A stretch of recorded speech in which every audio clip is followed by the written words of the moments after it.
questioned her temperament instead of her brilliance, and she explained that justice was not just about outcomes, but about process, about dignity, and that every laugh from the bench chipped away at public trust.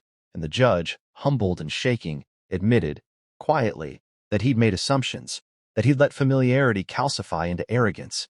And Justice Carter listened, truly listened, then turned to the case itself, dismantling the flawed interpretation with surgical precision, citing her own majority opinion from the previous term without naming it at first, guiding the courtroom step by step until even the prosecutor nodded along.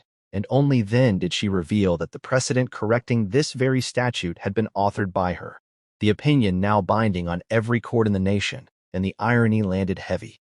Because the judge had laughed at the law as it was meant to be, and in that moment, Justice Carter did something unexpected. She didn't take over the bench, didn't grandstand, didn't shame him further.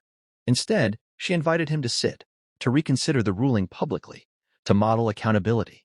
And as he did, correcting the record, ruling in favor of the woman whose property had been seized unjustly, the room felt lighter, like something old had cracked open.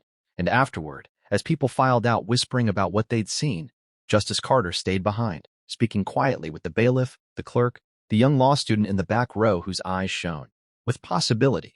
And when a reporter finally asked her why she'd kept her identity secret, she smiled and said the Constitution doesn't work if respect only flows one way, that justice must recognize people before titles, and that sometimes the only way to reveal the truth is to let the system show itself first.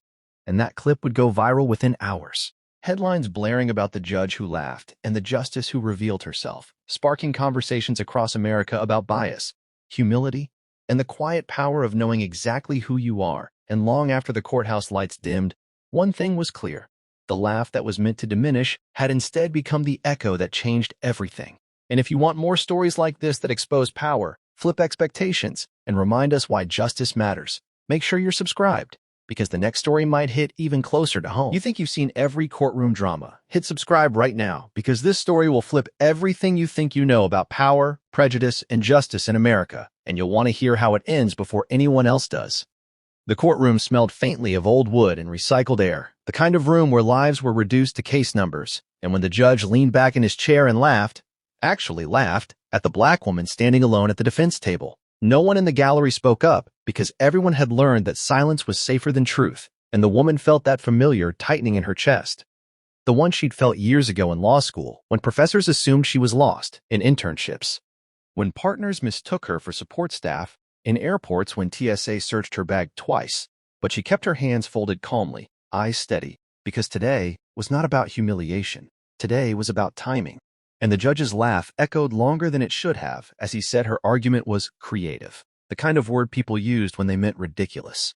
And a few chuckles followed from the benches. A prosecutor smirked, and even the bailiff shifted uncomfortably, while the woman, simple gray, suit, hair pulled back, no visible jewelry, stood still, absorbing every sound like a witness memorizing a crime scene, because she knew something they didn't, something she had carried quietly for decades.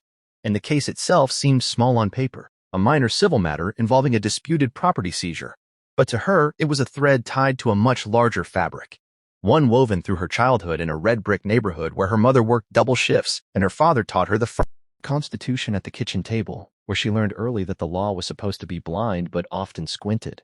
And as the judge waved his hand dismissively and told her she had 5 minutes to finish whatever this is, she finally spoke, her voice calm, measured, not raised, not trembling. And she said she would not need 5 minutes, only the truth. And that word, truth, made the judge sigh as if he'd heard it too many times. But then she reached into her worn leather briefcase and placed a single document on the table, not sliding it forward yet, just letting it rest there. And the room leaned in without realizing it, because confidence has weight. And when she explained that the statute the court was relying on had been interpreted incorrectly for years, that precedent had been quietly misapplied in lower courts. The judge interrupted her again, laughing harder now, saying he'd been on the bench 20 years and didn't need a lecture. And that was when she looked up, really, looked at him and said, "Respectfully, Your Honor, you do." And the laughter stopped abruptly, replaced by gasps, because no one said that out loud. Not like that. Not here. And the prosecutor objected. The judge banged his gavel, face flushing, and warned her about contempt. And she nodded, accepting the warning like a receipt. then finally slid the document forward and said, "This is my credential." And the judge scoffed, barely glancing, until his eyes caught the seal at the top, the one he'd seen only a handful of times in his career, and the room went utterly silent as his posture changed, the way a man's does when gravity suddenly increases, because the seal belonged to the Supreme Court of the United States. And before anyone could process it, she continued, explaining that she was in the state under a confidential review authorized by the Chief Justice, that she had chosen not to announce herself because she wanted to observe the system as it treated an ordinary black woman with no visible power. And the color drained from the judge's face as he read the letter confirming her identity, confirming that the woman he'd laughed at moments ago was Justice Naomi Carter, appointed 3 years earlier after a lifetime of work that had reshaped constitutional law, a woman whose dissents were already taught in law schools, whose opinions were cited in briefs across the country, and the courtroom erupted, not with noise, but with shock, a collective intake of breath, the kind that rattles walls. And the judge stood so fast his chair tipped backward, stammering an apology that tangled itself into nothing, while Justice Carter, because that was who she was, raised a hand gently, not to silence him, but to steady the moment. And she said she was not there for apologies, she was there for answers, because the laughter she'd received was not unique.